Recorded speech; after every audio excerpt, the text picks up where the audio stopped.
ఉంటుంది కదా, ఎట్లా మారుతారండి? తప్పు కదా. ఇట్లా చెప్పుకొని నువ్వు బతుకొచ్చినట్టు బతుకొచ్చినట్టే ఉండు, మేము వద్దనం.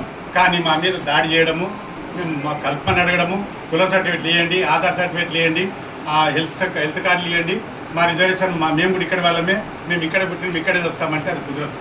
అవి అనడానికి వీల్లేదు. మీరు ఉండండి, ఉండడానికి మేము వద్దటలేము, కానీ మా వాటాలు తనుకపోవడానికి మాత్రం ప్రయత్నం చేయొద్దు. ఇది మన వాళ్ళు 27 కులాలు ఇక్కడ లేవని తీసేసి, మరి ఎంత బలమైన కులం అండి మున్నూరు కాపులు. తెలంగాణలో ఎంత బలమైన కులం వీళ్ళు.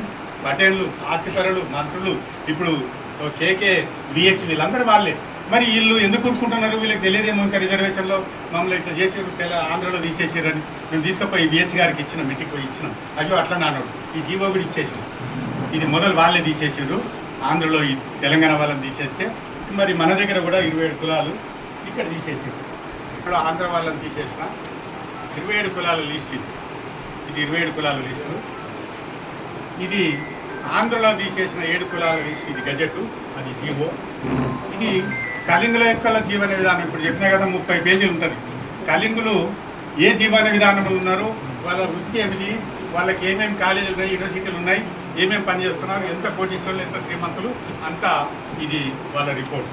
ఇవన్నీ మేము సవిస్తరంగా పేర్లు ఉన్నాయి. అది ఉంటే వారిని పక్కకు పెట్టి వాళ్ళు ఇష్టం వచ్చినట్టుగా మళ్ళీ మేము ఉంటామని చెప్పి అంటున్నారు. అనడానికి వీలేదు. మాకు తెలుసు, గౌరవ ముఖ్యమంత్రి గారు ఒక మాట అంటే అనొచ్చు, కానీ వాళ్ళు కలపరు. 99% కలపరు. కలిపితే ఇక్కడ అగ్గిపుడతారు. ఎందుకంటే ఈ 50 కులాలు ఇట్లా బతకాయి కదా, వాళ్ళు చూస్తారు, మన జీవన విధానం కూడా చూసినారు. కాబట్టి కలపడానికి వీలేదు, వాళ్ళు కలపరు. ఇంకా ముదిరాజులు కూడా మేము అన్నాం కదా, మనకు చాలా దగ్గర వాళ్ళు 10% కాకుండా 20% ఆడుకోండి, ఇంకా మీరు 10 పోస్టులు ఆడుకోండి, మీరు ఇంకా 10 మంది మంత్రులు వస్తే మీ దగ్గరికే మేము వస్తాం. మామ ఇచ్చేయి, తాత ఇచ్చేయి, మేమే అనుకుంటాం. మాకు ఆ తను ఉంది. కాబట్టి మిమ్మల్ని మేము ఏమనడం లేదు. ముదిరాజులారా, మీరు మా వాళ్ళే, మేము మీ వాళ్ళమే. కాబట్టి మాకు అన్యాయం చేయకండి. మీరు ఏవేవి అడుకుంటారో గవర్నమెంట్ తార్చి తెచ్చుకోండి, అన్ని పదవులు తెచ్చుకోండి, మేము వద్దనం. కానీ మా దాంట్లో కలవకుండా చూడండి, మమ్మల్ని బతకనివ్వండి. కాబట్టి బీసీ గ్రూప్ ఉన్నటువంటి ఈ జాతులు మరీ అధ్వానమైనటువంటి జాతులు. కాబట్టి వీళ్ళను అతి జాగ్రత్తగా మీరే కాపాడాల్సినటువంటి అవసరం మీ మీదనే ఉంది, ప్రభుత్వం మీదనే ఉంది. మరి గౌరవ బీసీ కమిషన్ వాళ్ళు చాలా చక్కగా విశ్లేషిస్తున్నారు. చైర్మన్ గారు కానీ మెంబర్లు కానీ చాలా చక్కగా విశ్లేషించి వారిని ఏం చేయకుండా ఏం చేయాలనేటువంటి ఆలోచనలు ఉన్నారు. కాబట్టి మేము అన్నాం, వాళ్ళ పర్సెంటేజీ ఇంకా ఎక్కువ తీసుకోమని మేము వద్దనము. వాళ్ళు మన వాళ్ళే కాదనము, కానీ మా గ్రూప్లో కలవకుండా ఉంచండి. వాళ్ళు కావాలని ఇంకో గ్రూప్ పెట్టుకోమని కూడా మేము ఇప్పటికే ఇచ్చినాము.